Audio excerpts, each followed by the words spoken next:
Hello and welcome back. Today we will be building the Windows XP gaming machine, the early XP gaming machine. Now, let's go ahead and start off this video by showing you the parts we have for this computer. So the first part here is, of course, the thing that connects to everything, the motherboard. This motherboard has been with me for a long time and is going back into service once again with this next build. This is an Intel desktop board D84 5P EBT2. Inside of this motherboard, we will be putting in a gig and a half of memory. These are dual-sided chipped modules. So 2 sticks of PC400/DDR1. For the CPU, we have here an Intel Pentium 4 2.66 gigahertz 512/533. This one has, I believe it's a faster buzz speed, if I remember correctly. It is a single core, single thread Pentium 4. This is the fastest one I have in my collection, so this is what will be going back into the main build. This here is a GeForce 2 graphics card. I think it's the 64 megabyte version. This graphics card again has been with me for a long time. As you can see, I've had to replace the heatsink and the fan. You may have seen this in the last video. This setup here works just fine. It really does. It has no issues. This was poor engineering, 2 years ago. 3 years ago, actually, I think is when I did this. Wasn't quite working yet, had a lot going on. So this is how it ended up, and this is how it's going to stay, because I don't really have a better solution at the moment. The heatsink is on the chip really well. This fan works just fine. It's even cooling the VRAM chips more than the original heatsink and fan, so we're just going to stick with, the patch job, really. For sound, we're not going to use the onboard motherboard sound. We are going to be using this Sound Blaster Audigy 2 for this build. Wonderful card. Very excited to be using that. As for other cards and such, have a dual 9-pin, I believe game port card. Have a period correct modem card. Then we also have this, which is just USBs that go onto the back of the case, and these just plug into the motherboard. So let's see what else we got here. We got hard drives. I'll go ahead and do the power supply in a little bit once we show the case. The first hard drive that we're gonna have here is this Seagate hard drive. This one is SATA. I have a SATA to IDE adapter coming tomorrow, so that part we're not gonna see in the build, but probably gonna do. I will probably show that in part 4. Me putting that in. This video is just building the computer, right? Okay, so this one's SATA. We'll have an adapter. That adapter will be set to master. Then I also have a period correct, I believe a period correct, IDE Seagate hard drive to put in as a slave. This is a Barracuda, 7200 RPM, and this should work pretty well for a secondary storage device. The reason I'm going with a SATA drive for the OS and all that is because the SATA drives just overall are a lot more reliable. The IDE drives are not as reliable as a whole, and I just want to make sure the important data is safe and secure. This is one of the DVD drives that will be going into this build. This one I got at Goodwill for $20, sealed, new old stock. This one is set to master. And I have another one here that is set up for slave. This one has been with me for a long time. It's a brick, still works great. So this one's set up to slave, and we will be using this one as well. So, last but not least, let's talk about the case. And if you're going with a classic build, you gotta go with a classic case manufacturer. This is an Antec, one moment, VSK 400E U3. And this is a brand new $55 case. As we can see, that is definitely more for older computers in mind. Got a floppy drive bay here, got the 2 DVD drive bays here. Now if you look in here, you'll see that these are the kinds where, you know, you bend it and then they pop out, right? Same thing for down here. I went ahead and did that already. It also has plastic inserts for all these, right?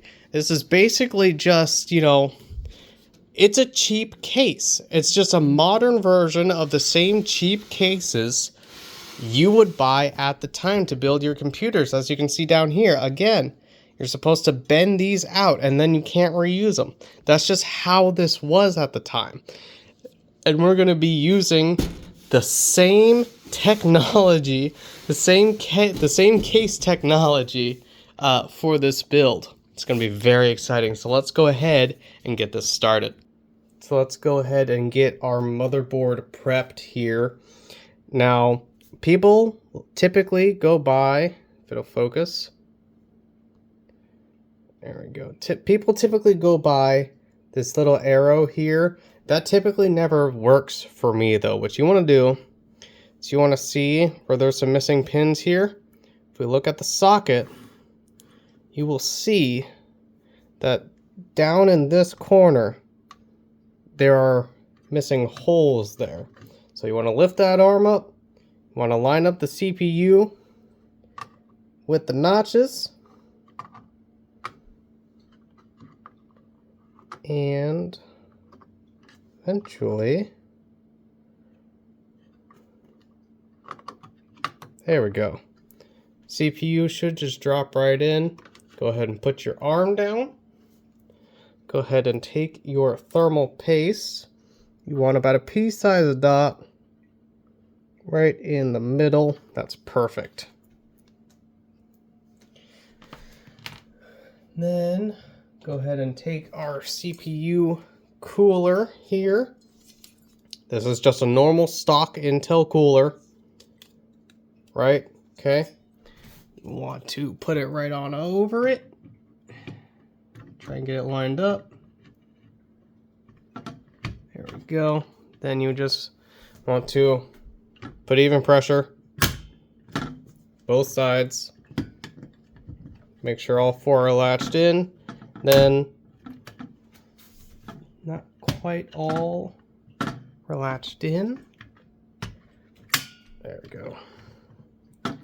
Then, flip the levers down. Now we are attached. Go ahead and take this header, plug that right into there.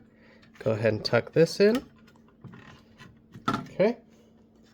Now we want to take our RAM sticks. This is the 1 GB stick, and we want to put that into slot number 1. It's also kind of going to hold back our wire here. Now, cable managing an older computer, it's not that great, but that is fine. This just comes with the experience of building a Windows XP machine. So there's our motherboard prepped. Let's go ahead and get the Antec computer case onto the table. Apologies for the little bit of a fisheye effect for the rest of the video. Had to go to the wide lens, but hopefully it'll be all right. So, go ahead and pull this off. got a nice baggie here. Go ahead and put the side panel back in the box of the computer case. That is the safest place for it to exist. Metal or glass or acrylic, doesn't really matter. You don't want that getting scratched. So, go ahead and open up the baggie and put all your screws to the side and get them ready to be used. First thing we are going to do is take this fan out. Number one, the third fan header on the motherboard does not work anymore. And this only has the 3-pin option. It does not have the Molex option. So, just gonna take the time to get this out of here. And this is just a standard Antec 120mm fan, right? I'm gonna set this aside, maybe use that on a later project. Go ahead and take the fan that was in the last build. We're gonna use this because it does have that Molex cable. But before we put this in, let's install our motherboard.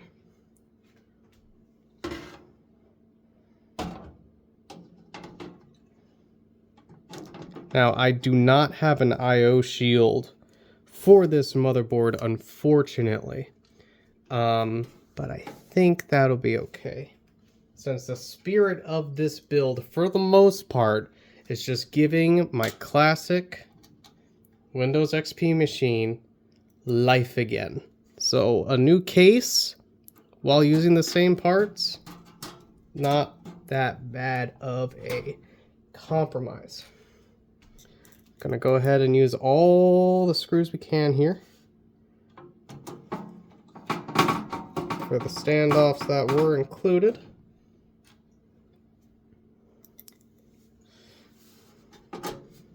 You don't have to torque it down in a star pattern like I am, but it's just kind of a habit with me.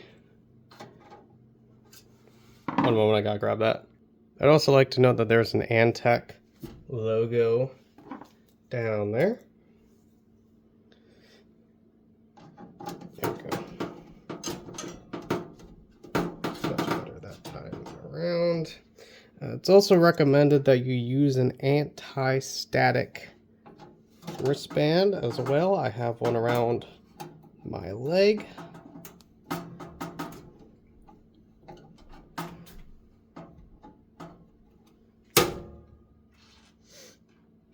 Careful not to do that to your case. That's the last one here. It looks like it. Okay, so on to the next step, which in this case is going to be installing the other fan.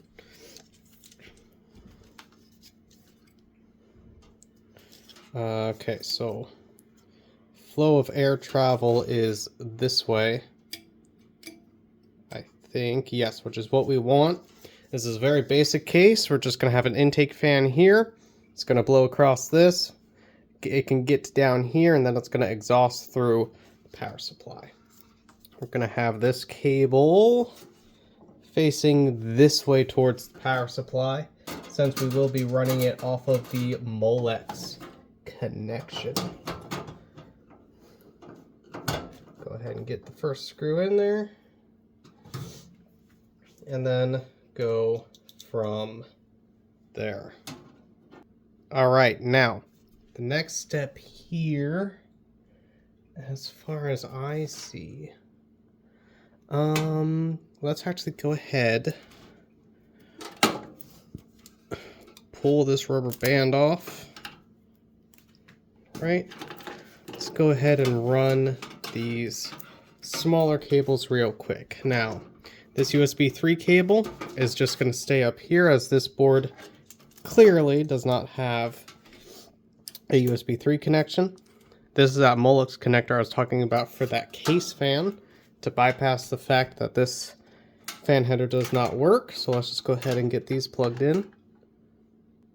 Okay, so now that we have our front panel headers installed, this motherboard does not seem to have an audio, the HD audio thing, which makes sense as this is for HD audio. So we're just gonna go ahead and stuff this back up here.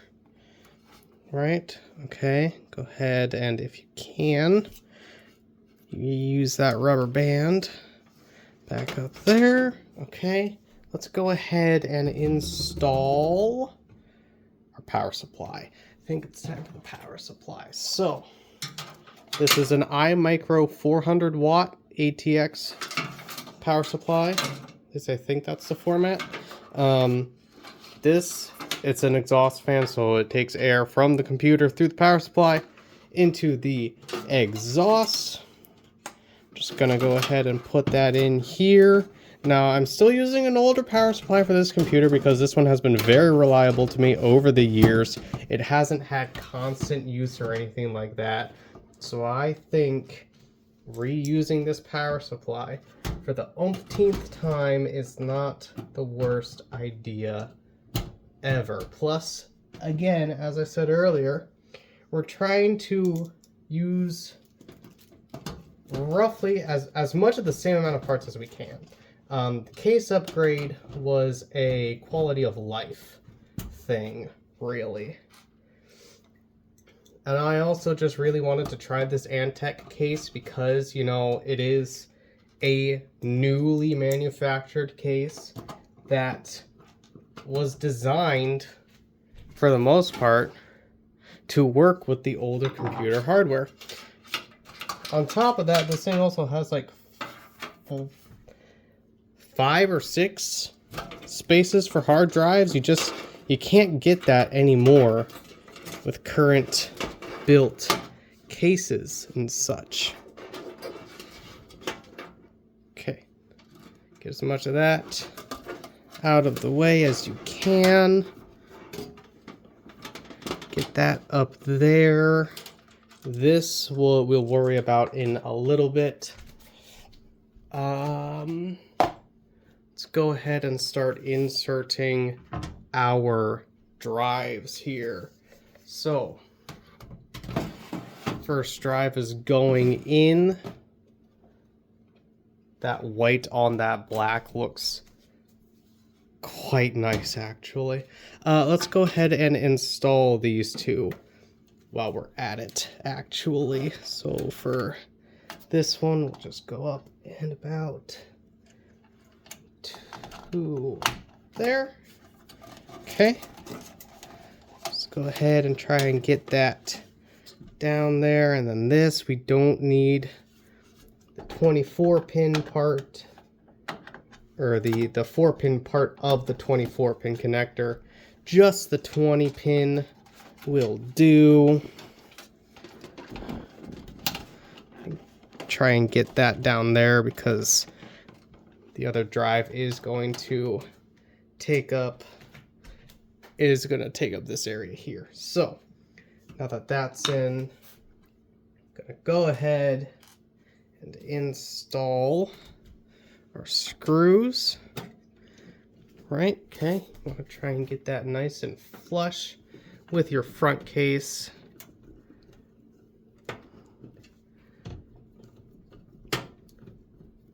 This might not be a screw to use into there.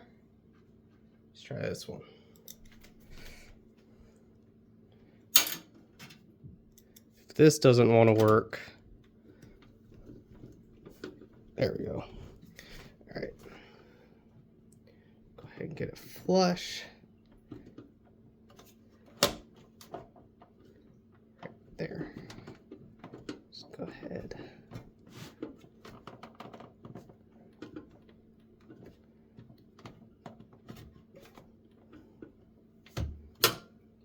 There we go.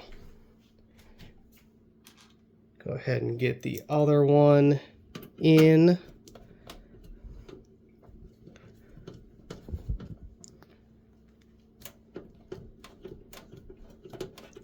Right. And then towards the end, we will turn this around, flip it, and install at least one screw onto back side of them. Now we're just gonna slide this one in for the moment. I'm gonna go ahead and find our Molex here. Okay, so this one is dual Molex plus the floppy drive, which we can also go ahead and install.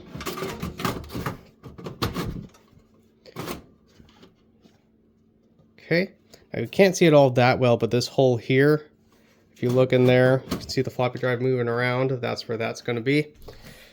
So we're going to go ahead and take one of our IDE cables here, and just going to go ahead and plug stuff in. This one here, we won't really need. That one, that's just a SATA connection, which we won't need to use once the adapter comes in for the SATA drive.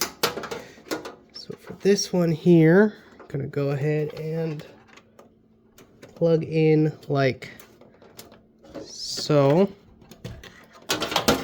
You get the orientation of the IDE cable correct, of course. Okay. Then, like I said, that one's gonna come in a little bit.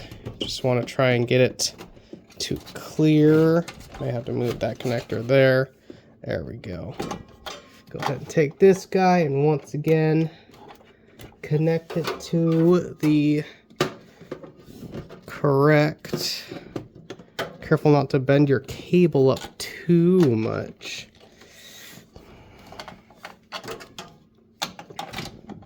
One moment. Now that we got that situated, go ahead and screw in the other drive. Also be sure not to accidentally install your hardware upside down. Now we're just going to make sure that these are in there, right? Okay, then you're going to take this one here with the two Molexes and your power to the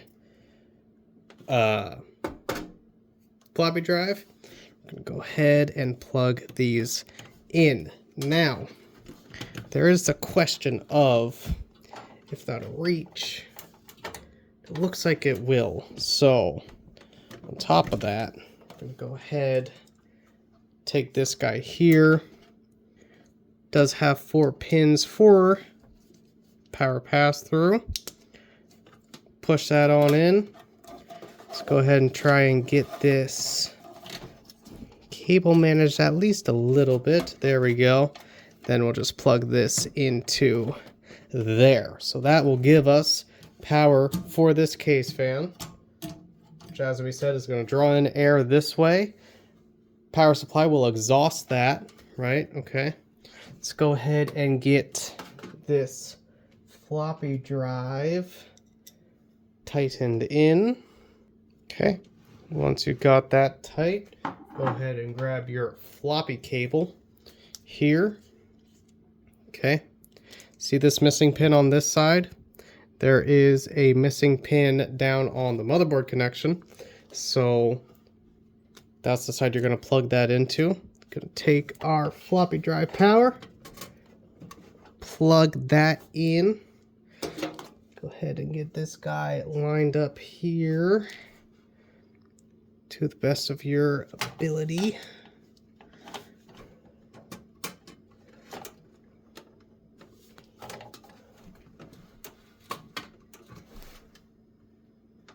Yep. Go ahead and get that plugged in there. Sorry about the shaking. Then get this plugged in too.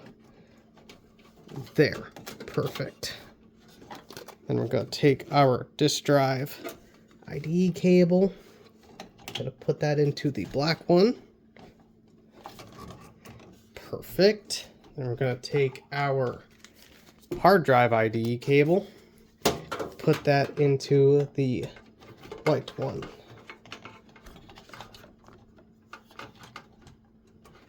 Perfect. Now, gotta take this guy, set it off to the side. Gotta take this guy, set that off to the side. This guy, gonna stuff in there. That's another one of those SATA power connections. Now we're going to take our hard drives and install those. And you just want to line up the holes on the hard drive to the holes on the case, like so. These will reach no problem. These will reach no problem. Okay. Grab your second hard drive, just slide that on in to the next desired bay, line up the holes, and then keep the process going. Just like that, we have hard drives. Now we're not going to plug any of these in just yet because I am still waiting on that adapter. So we're just going to put those in here for the moment. Now that we have the cards exposed, we're going to go ahead. I'm just going to do the math here to figure out which ones I'm going to need to pop out. Now they do give you one that you can unscrew and pull out, right? Okay, now this fan header we're going to take down here.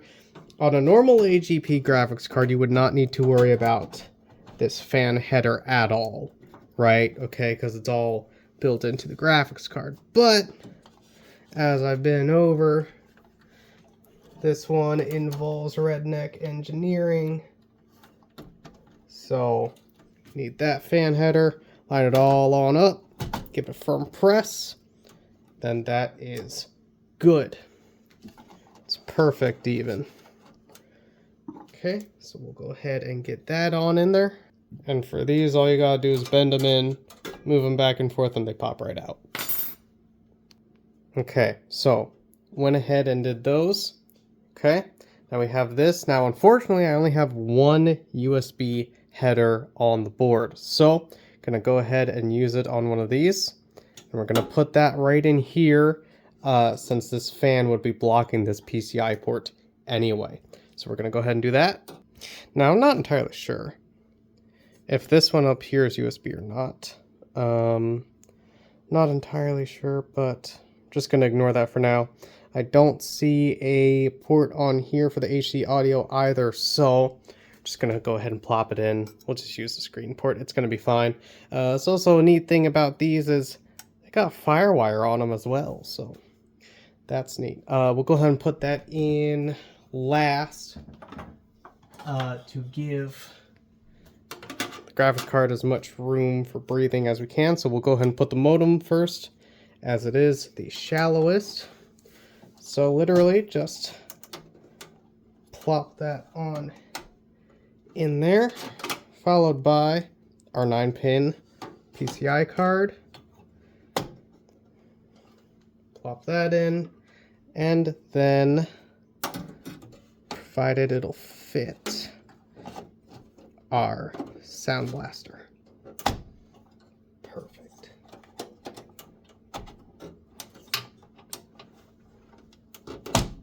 Perfect. There we go. Let's go ahead and get all these screwed in. Now, that installed, we're going to go ahead and put our side panel back on. Take our thumb screws. Go ahead and slide these, or screw these back on in. And there we go. That is our computer. Let's do an overview. Looking at it from the front here, it's very nice and simple. We have the floppy drive bay here, have our 2 disk drives, and if we flip it around, we have all kinds of ports. Look at all the ports down here. Now granted, I believe these 2 don't work. I'd like to fix that at some point. Maybe another PCI card. We'll see. But yeah, got the included cover there. Figured I had to put that somewhere, so just on there. Graphics card, all of our ports, and yeah, this is the computer. And in the next video, we will open it back up, do some finishing touches, and yeah, that'll be it. We will see you in the next one.